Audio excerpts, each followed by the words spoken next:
We're going through a series on spiritual gifts. In the first two messages, we looked at some foundational truths about the person and ministry of the Holy Spirit. And we also looked at two very important truths about spiritual gifts. Number one, we saw how spiritual gifts are Holy Spirit given abilities to believers for the good of others. As you can see, this is a slide that should pop up. In 1 Corinthians 12 verse 7, we read, now to each one the manifestation of the Spirit is given for the common good. This is foundational truth number one. Spiritual gifts are given for the common good, to benefit others. So spiritual gifts are not mainly about us. They're given so we can serve, strengthen, and help one another. Foundational truth number two is this: spiritual gifts are given by the Holy Spirit according to His will, not ours. 1 Corinthians 12:11, Paul says, all these, after describing a few gifts, he says, all these are the work of one and the same Spirit, and He distributes them to each one just as He determines. The Spirit of God is sovereign. He chooses what gifts to give to people according to His will. And that's why I said one needs to be content with what's been given, and also one needs to be faithful in utilizing what's given. We don't choose our gifts. He gives them. We also need to understand that a spiritual gift is not the same as a natural talent. A natural talent is an ability a person may have to perform anything skillfully. Both unbelievers and believers have natural talents. It's because of God's common grace.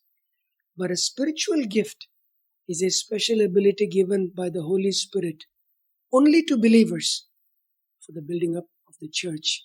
So in other words, you could have natural gifts, but until you become a believer, you don't get a spiritual gift. The Holy Spirit gives spiritual gifts at the time of conversion. Now there are four main sections in the New Testament where spiritual gifts are described. I'm not going to speculate about what other things could be a spiritual gift outside of these lists. This list is not exhaustive, but I'm just going to focus on what's clearly called out in the scriptures as a spiritual gift. I just want to focus on these. So, for your benefit, I've put a little chart where you have all these four passages, and you're going to find about 18 spiritual gifts mentioned here. Again, the list is not exhaustive. So you see Romans 12, 6 through 8, 1 Corinthians 12, 8 through 10, then verses 28 through 30, and Ephesians 4, 11. These are the four sections in the New Testament that actually describe various gifts. And you can kind of categorize them in three sections, so to speak. Some are speaking gifts, some are serving gifts, and some are sign gifts. You're going to see what is highlighted. Those are the ones that we're going to see today. 12 gifts.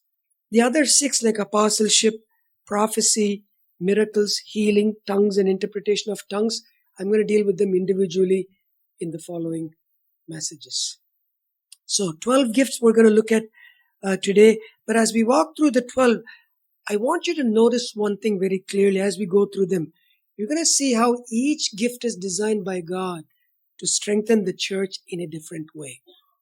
Each gift has this outward focus to strengthen the body of believers. I want you to notice that. So we're going to start with the very first one, evangelism. Evangelism. Ephesians 4:11, Paul writes that Christ himself gave the evangelists. He even tells Timothy, do the work of an evangelist in 2 Timothy 4. So an evangelist is someone gifted by God to proclaim the gospel clearly, boldly, and faithfully to those who do not yet know Jesus. People with this gift are quick to speak about Jesus.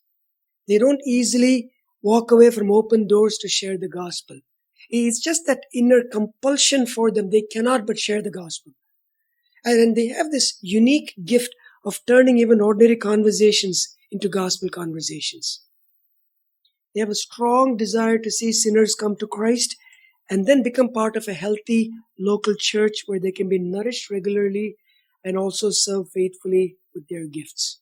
That's just how they're wired, because that's a gift from the Holy Spirit. But let's also remember something. Even though every believer may not have the gift of evangelism, every believer is still called to be a witness of Jesus Christ. In other words, we cannot say, I don't have the gift of evangelism, so I don't need to be witnessing. By nature, I'm an introvert. No. Acts 1:8 says we're all called to be witnesses. But some are uniquely called and gifted by the Holy Spirit. Second gift, pastoring. Again, same Ephesians 4:11. We're told Christ himself gave the pastors. The word pastor simply means shepherd. In the New Testament, the terms pastor, elder, and overseer refer to the same office but viewed from different angles. Work of a pastor includes feeding God's people with the word, guarding the church from error, leading wisely, praying, caring for souls, plethora of tasks. Hebrews 13:7 reminds us pastors will one day give an account to God for how they have watched over the flock. And I tell you this, I've told this before too, that text keeps me awake at night. That's a tremendous responsibility to give an account to the flock, for his flock entrusted to my care. You're not my flock. Because of this great and fearful responsibility, pastors must be men of prayer, humility, perseverance, and of course, faithfulness. Third, teaching. 3 texts talk about this. Romans 12:7 says, if your gift is teaching, then teach. 1 Corinthians 12:28 says, and God has placed in the church teachers. Ephesians 4:11, so Christ himself gave the pastors and teachers. Teachers, these are people gifted by God to study, understand, explain, and apply scripture clearly. Both men and women have this gift. They help others understand what the Bible says and what it means. This gift is closely sometimes related to pastoring because pastors, according to 1 Timothy 3:2, must be able to teach. That's one requirement that sets apart pastors from deacons, so to speak. Those with the teaching gift help others understand what the Bible says and what it means. Could be a woman who teaches other women, or Sunday school. Could be men. Teachers are not necessarily always called to be pastors. Even though pastors should be able to teach, teachers may not be called to be pastors. Often you see that in Sunday school teachers, Bible study leaders, even in Bible colleges and seminaries, you will find people gifted to be teachers but not necessarily called to be pastors. And the church needs multiple faithful teachers. Why? Because people cannot obey what they don't understand. And teachers come and explain the text. Even on a one-to-one, when you have coffee with someone, a new believer, you want to build the new believer up. Matthew 28, the commission is what? Go, baptize, teach them all things. That's given to all of us. So if you're sitting with someone over coffee, you need to be able to understand the Bible to be able to teach people. So in a sense, all are called to teach, but these are people uniquely equipped, and the church needs more of them because we do need more teachers. Number 4, encouraging. Romans 12:8 says, if your gift is to encourage, then encourage. Hebrews 10:25 says, in part, as a part of coming together, we're coming to encourage one another to love and good deeds. All believers are commanded, but some are especially gifted to come alongside others and strengthen them, comfort them, encourage them to press on, and help them keep walking with the Lord. People with this gift know how to speak truth in a way that lifts weak hands and strengthen weary hearts. And sometimes this encouragement does include correction, but even when that is given, these people give it with love and compassion, not a looking down, but coming alongside. Let me come alongside, build you up, my brother or my sister. Barnabas is a well-known example in the Bible because Acts 4:36 says that his name means son of encouragement. He was a man used by God to strengthen others and build the early church. Now notice in all these 4 things we've seen so far, evangelism, pastoring, teaching, encouraging. Do you see the others focus here? Build the church. Others. Given for the common good. Don't forget that, because I'm going to keep repeating that in every sermon in this series. Spiritual gifts are given for the common good. And He gives as He chooses, the Holy Spirit. Number 5, message of wisdom. 1 Corinthians 12:8. To one there is given through the Spirit a message or a word of wisdom. This gift is the ability to apply biblical truth wisely to real life situations. It's the gift of taking biblical truths, applying to a particular situation, how this truth applies in this context in your life. That's kind of the idea. In the early church, when the apostles were present, this may at times have included speaking God's truth, the mysteries, as Paul calls, with special insight. Today we have the completed Bible. This gift is seen in those who know how to bring biblical truth to bear on difficult life situations. Someone's hurting. Someone's going through some struggle. How do you bring a text to bear upon that particular specific situation? That's how this is worked out. Yes, all believers are told to ask for wisdom, especially in trying times, James 1 verse 5. But some believers are uniquely gifted in this area. Think counselors. People often seek them out for godly counsel because they have learned how to apply scripture in a particular situation. It's not in the abstract. It's dealing with specific issues. Number 6, message of knowledge. Same 1 Corinthians 12:8 says, to another message of knowledge. This gift is closely connected to the previous one, gift of wisdom. The gift of wisdom emphasizes applying truth well. The gift of knowledge focuses more on understanding and explaining truth accurately. It's more like what the text says, what it means. Gift of wisdom comes along the message or the word of wisdom, how to apply it into that particular situation. This gift of knowledge, again, is especially important in teaching ministries because, as I said earlier, the church needs people who can handle God's truth with accuracy and clarity. You give food so all people can eat, not just the giraffe, meaning not only mature believers. You have to have for all levels teaching. So that is why I always tell people, in a sermon, you're going to lose some people 20% of the time because varying maturity levels. For some, it can go a little over the head. For some, this is basic stuff. But that's just the nature of preaching because a congregation is filled with sheep, lambs, and of course, goats as well. So you have to address everyone. So far, we've seen 6 gifts that help the church, build the church. Evangelism, number 1. Shepherding, number 2. Teaching, number 3. Encouragement, number 4. Wise counsel or word of wisdom or message of wisdom, number 5. And clear understanding and communication of the truth, message of knowledge. Look at the 7th one, serving or helping. Romans 12:7 says, if your gift is serving, then serve. 1 Corinthians 12:28, Paul used another word which has the same idea, the gift of helping. This gift is the ability and desire to support others in practical ways. It has the idea of stepping in, lending a hand and carrying part of another person's load. People with this gift are often not in front of everyone. These are the people, they work in the shadows, in the background.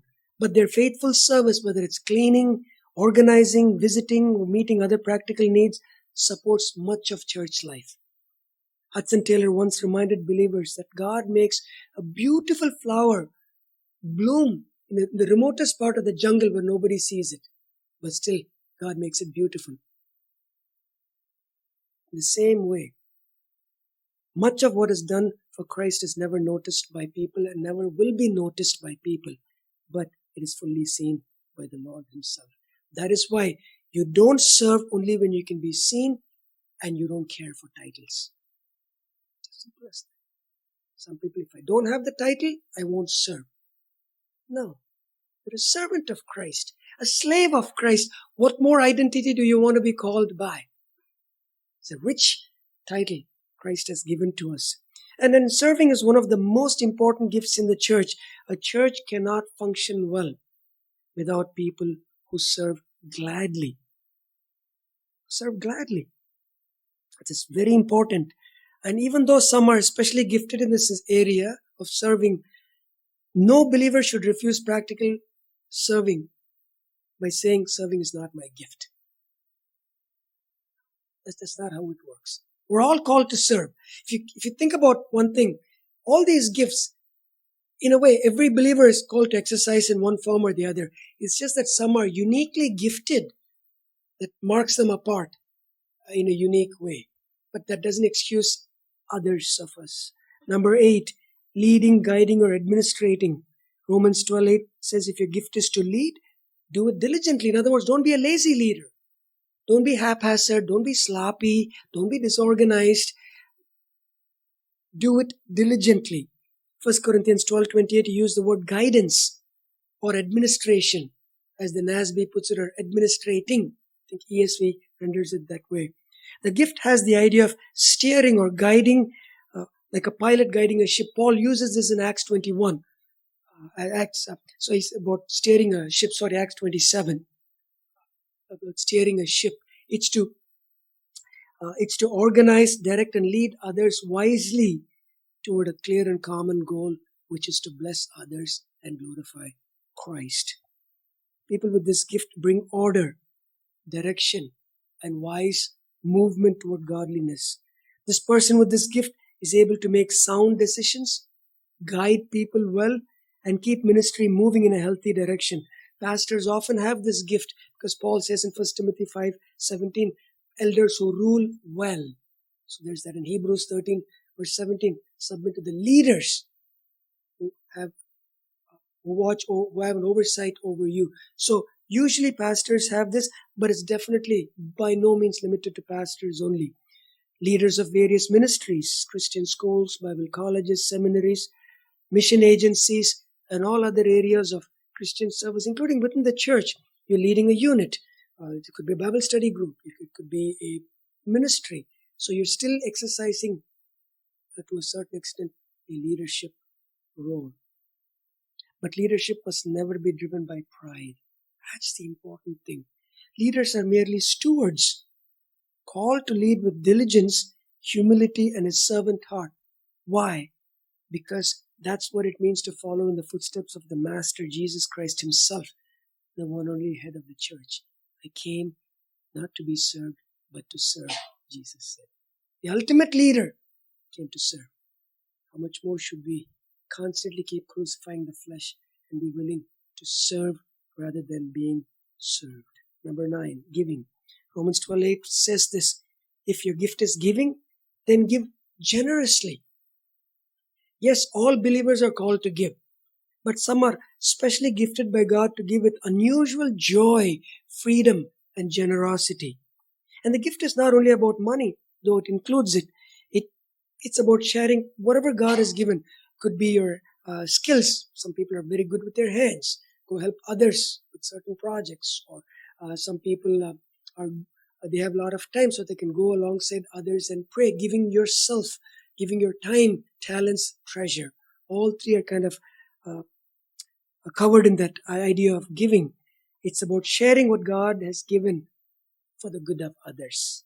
The word itself indicates others, giving, not giving to self, giving to others. Those with this gift give sincerely, not for attention, not for praise, and not to gain anything in return. In other words, there is no catch behind their giving. There is no hidden hook, ulterior motive. They give because they love God and want to bless others. Their giving reminds us of a simple truth. They have understood this principle. Everything I have belongs to God. Everything. There's no area in my life where Jesus Christ doesn't say, that's mine. He controls everything. He is Lord, which means He owns. And when people understand that, they live with open hands and open hearts. Now again, even though some are uniquely gifted in this area, none of us should be stingy by saying, giving is not my gift. I am blessed with not giving. Doesn't make any sense. No. We're all called to give. We're all called to be generous because everything we have belongs to God. But some are uniquely gifted In one sense, when you think about it, we're all stewards. None of us are owners. We're merely channels of God's resources to bless others, not hoarders. Number 10, showing mercy. Romans 12 verse 8 says, if it is to show mercy, do it cheerfully, not grudgingly. Do it cheerfully. Mercy has, the word mercy in this context has the idea of showing compassion to people in need and then acting to help them. Not just saying, I feel bad for you, but I can do something about it. And you move to do that. The need may be physical, emotional, spiritual, or material. A person with this gift, and I've seen many with this, they have this unique way they notice pain that others miss. That they can almost like, sense it, smell it. I've heard that, not heard, I do affirm that truth. Dogs have a sense of knowing that when people in that home are hurting. Now, whether you agree to that or not, this is gospel truth. I am a lover of dogs, so, they sense it. So people with this gift, they can sense the heart behind the words, the heart behind the gesture. This person is deeply moved by suffering. The word deeply, sometimes when you hear the word compassion, it has the idea from deep within, from literally from your kidneys. It's like the inner part. They feel moved and they want to bring help in Christ's name as much as they can. This gift is often seen in people visiting the sick, caring for the poor, helping the lonely, serving those in prison, and coming near to those who are hurting. There are people who don't shy away saying, I got enough problems of my own. I don't want to get involved in other people's problems. They say, no, I cannot but be moved to go in. You see, mercy is not just feeling sad for someone. It's compassion that drives you to action. And Paul says, notice, it must be done cheerfully, not as cold duty, but with joyful love. Not that I've got to show mercy, I get to show mercy. Perspective matters in exercising spiritual gifts. Number 11, faith. 1 Corinthians 12:9 says, to another, faith by the same Spirit. This is not saving faith. Why? Because every Christian has to have saving faith. This is a special ability to trust God firmly in extremely difficult situations. It's a Spirit-given confidence that God will do what He has promised. Even though everything seems so dark and it seems to be getting darker and darker, people with this gift can see beyond the dark cloud the one who is the light and who governs even the darkness. And these are people who come alongside to others who are struggling. Others who are struggling, but maybe they're just given up all hope. Maybe it's a family situation, maybe it's a health situation. They're almost even at the verge of turning away from Christ. But these are people who come alongside. They come alongside and they give them the strength to press on. Don't give up. Don't turn back. Don't lose heart. They come alongside to help such people. Having faith, this gift of faith, does not mean forcing our own wishes onto God. Because true faith never operates outside the will and the word of God. In fact, when we force our views on God, God, do this, do that. If you have enough faith, you can accomplish everything. That's actually pride. That's making faith the master and Jesus the slave. As long as I speak anything, I rub the lamp, the genie comes out. The genie's name here is Holy Spirit. To do what I expect to do. That's blasphemy. True faith always is humble, always submits to the word and the work of God. It rests in God's character. And this gift is, again, a great blessing to the church. Why? Because people in the church are hurting. We need people with this gift to come and steady them in times of trial. Their confidence in God strengthens the faith of those around them. People with strong faith, they're infectious in a good sense. And same thing with people grumbling. They're infectious too, in a negative sense. Because they pull you down. Always everything is wrong.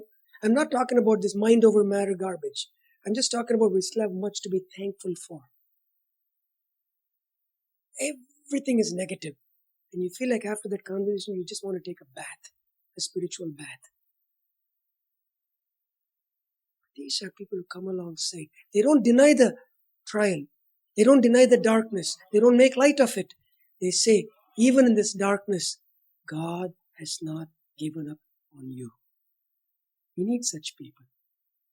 And like every other gift, it must be exercised in love. In 1 Corinthians chapter 13, verse 2, Paul makes this beautiful statement. If I have a faith that can move mountains, the idea is the people who have been gifted this unique faith, not just the saving faith, extraordinary ability to persevere, but do not have love. I am nothing. In 1 Corinthians 13, which is how I plan to end this series, verses 1, 2, and 3, three times that phrase appears, do not have love, do not have love, do not have love. Again, spiritual gifts exercised in love. I have this great faith, Paul says, but if I don't have love, I am nothing. One well-known example of this kind of faith-filled dependence on God against extremely tough circumstances, George Miller. The man had faith. If you're not familiar with George Miller, I highly encourage you to get familiar with him.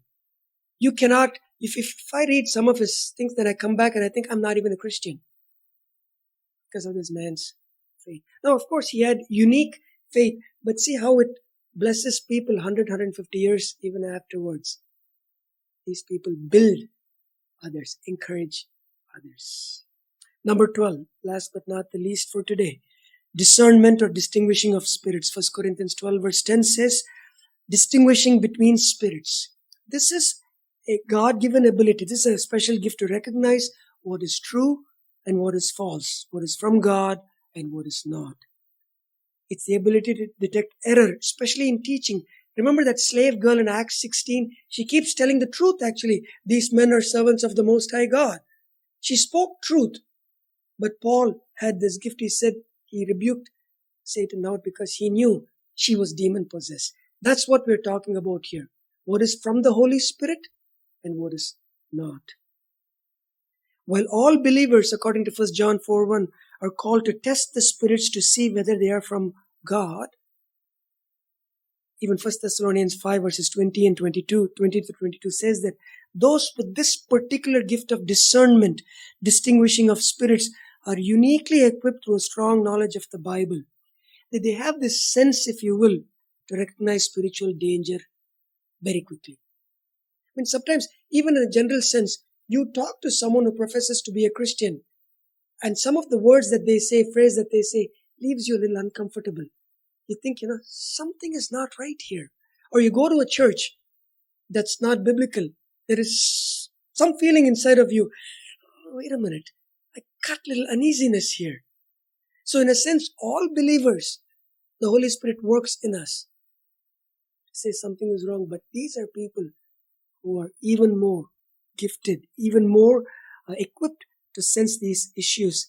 And I tell you, the church greatly needs this gift. Why? Because Satan is a deceiver. In 2 Corinthians 11, you can look it up later, verses 13 through 15, Paul tells us, he warns us, listen, Satan is a deceiver. He comes as an angel of light. And his demons also come as an angel of light. They don't come as angel of darkness. They come as your friend. Someone is concerned about your well-being.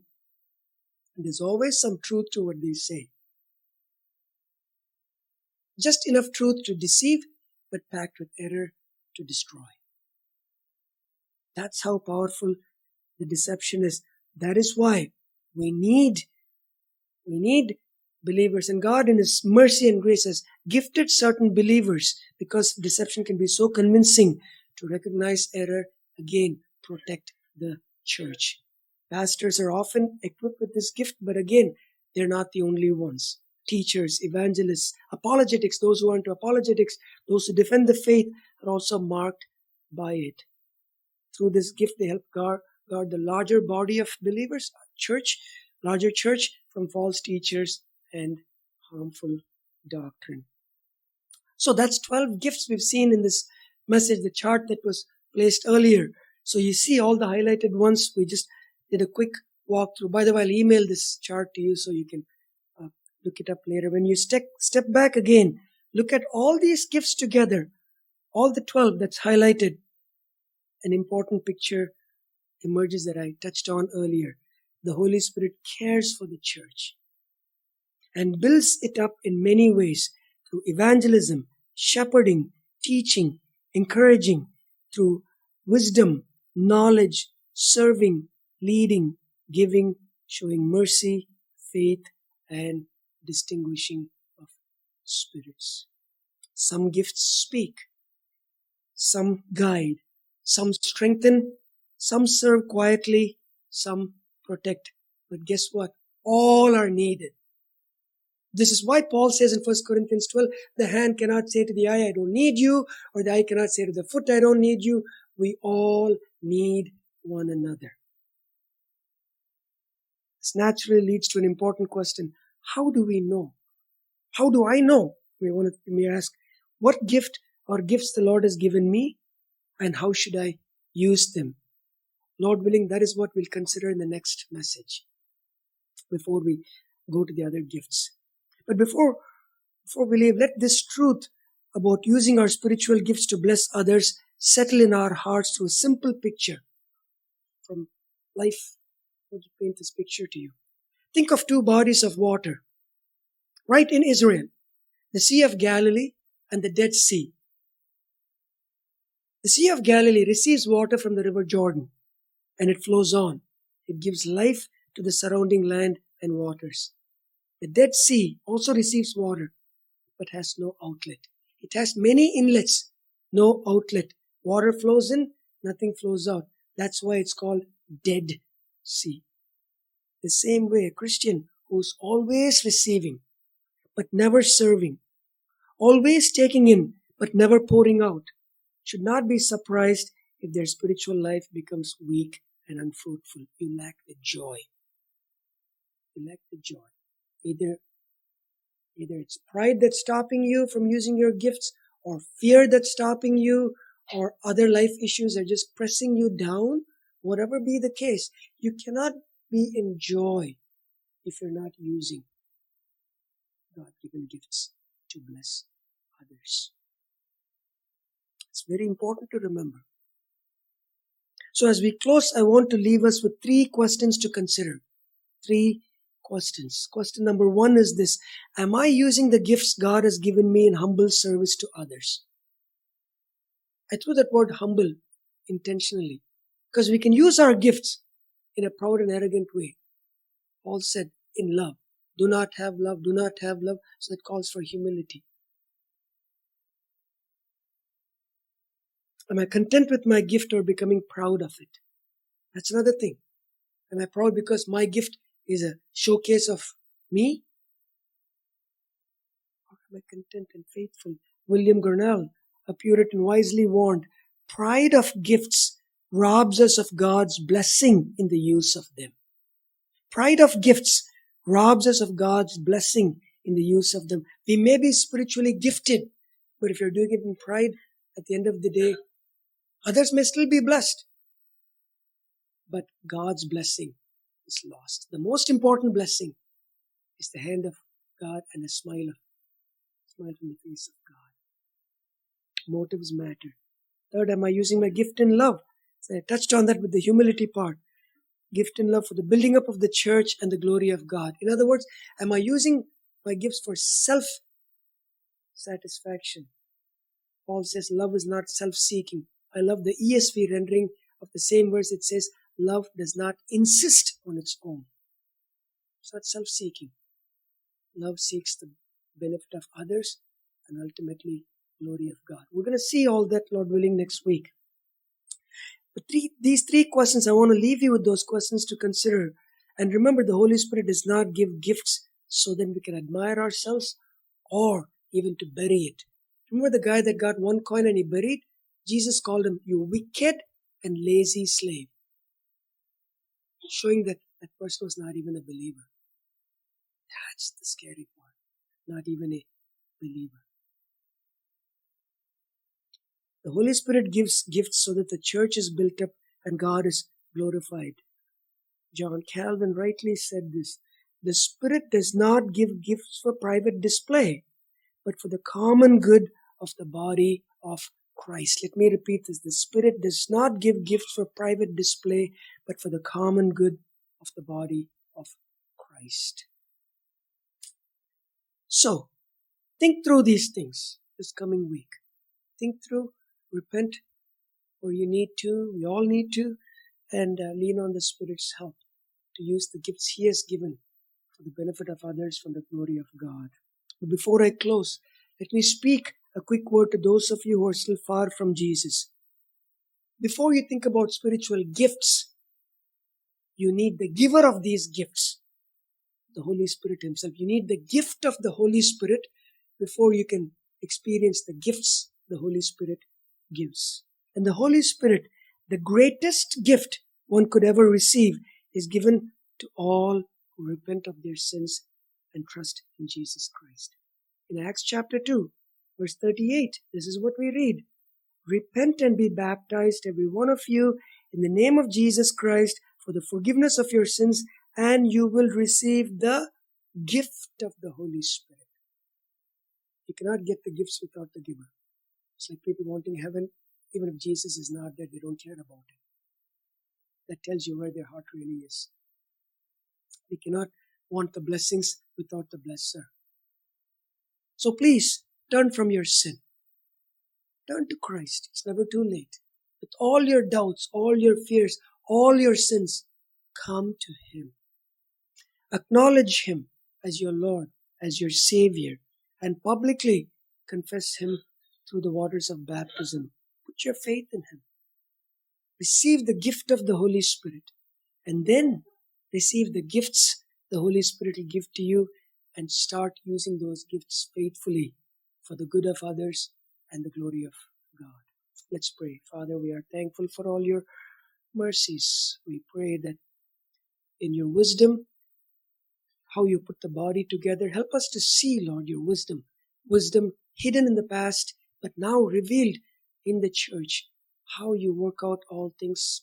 Help us, Lord, as a body of believers here at Grace, that we would strive to honor others, outdo one another in showing love and in showing honor to others, valuing others more than ourselves, and using the gifts to bless others, and ultimately so that you, Lord Jesus Christ, will be glorified in our midst. For that is the true work of the Spirit.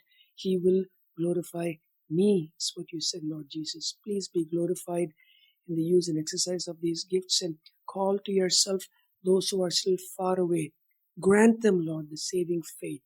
Grant them a heart that seeks to turn from their sins, that hates their sins as you hate, and enable them to call upon you, Lord Jesus, as their Lord and Savior. You will never turn away anyone who sincerely comes to you, Lord. Give them new life. Help them to be born from above, to be born again, and help them, Lord, to receive the gifts you give so that they too can serve faithfully and bless others, and as a result, be filled with true joy, not a false joy. In Jesus' name and for Jesus' glory we pray. Amen.